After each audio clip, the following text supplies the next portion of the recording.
You may recall that in July I sold out of AT&T when I decided that it was no longer a dividend growth stock suitable for my dividend growth portfolio.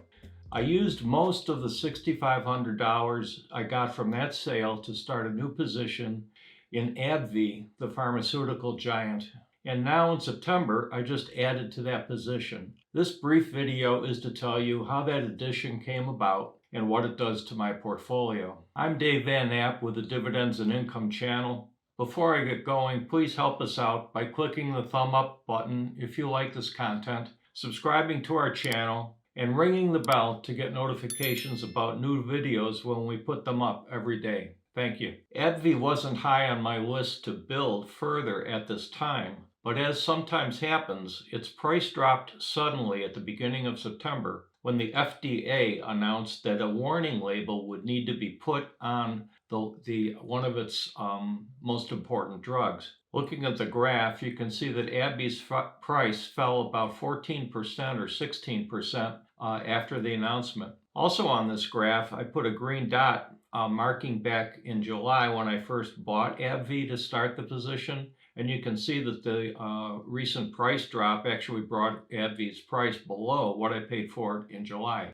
So when all this happened, I happened to be considering candidates for this month's dividend reinvestment, and AbbVie's price dip fell right into my lap. So I decided to add to my position. Just to refresh your memory, here is AbbVie's quality snapshot. Its total score of 17 points out of a possible 25 means that on my system, the way I evaluate these things, it's a good quality stock that is investment grade. And here is AbbVie's nutshell summary.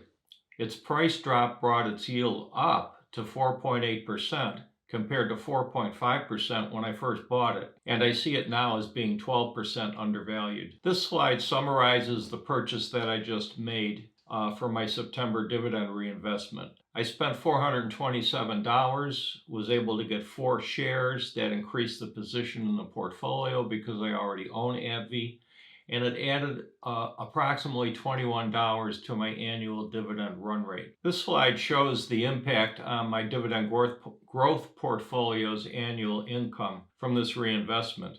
Before I bought the shares of AbbVie, I had an annual run rate of $5,113, which is a yield on cost of 10.9%. After the purchase, I have $21 more than that, $5,134 annual run rate, and that's just enough to nudge my yield on cost for the whole portfolio up to 11.0%. This purchase comes in plenty of time for the new shares to qualify for AbbVie's next dividend, which is scheduled to be paid on November 15th. This final display shows you my dividend reinvestment program for all of 2021. Highlighted in yellow across from September is the purchase of AbbVie that we just talked about, the 4 new shares and the $21 annual increase in dividend run rate. Down at the bottom, I keep a running total on the annual income added, and so far through September, with October, November, December, 3 months still to go in the year, through dividend reinvestment alone, I've added $156 to my annual income run rate compared to what it was at the beginning of the year. And if you convert that to percent, that adds about 3.2% so far to my annual run rate. By the end of the year, that will be in the 3.5, 3.6 range. And that's the story for my September reinvestment. Thanks for watching. Remember to click the buttons, and I'll be back soon to tell you about my dividend growth stock of the month choice for October. I have a little surprise in store, so you won't want to miss it. Goodbye, everybody.